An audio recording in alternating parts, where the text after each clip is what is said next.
會啦，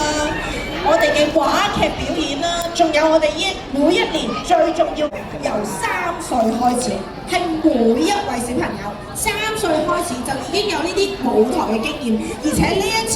結業禮嘅時候咧，仲要係俾更多位家長一齊睇住，佢哋都係充滿而且完全冇怯場，全部啦走位啦、舞步啦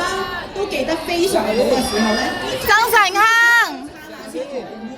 我見到咧呢一班嘅家長咧不得了喎，攞晒花啦，攞晒嗰啲燈牌啦，咁 K1 嘅家長可以學習下啦，出年你哋坐前嚟嘅時候都可以攞晒燈牌、攞晒花。我講到個名叫 Luca， 個 Luca 咪就係我咯。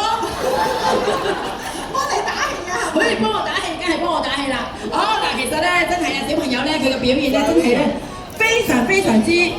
努力啊，所以咧佢哋咧無論喺台上邊做咗任何嘢都真係咁可愛嘅喎。好啦，嗱，而家佢哋攬住自己啊，係啦，準備差唔多要表演啦，快啲俾多啲掌聲佢哋。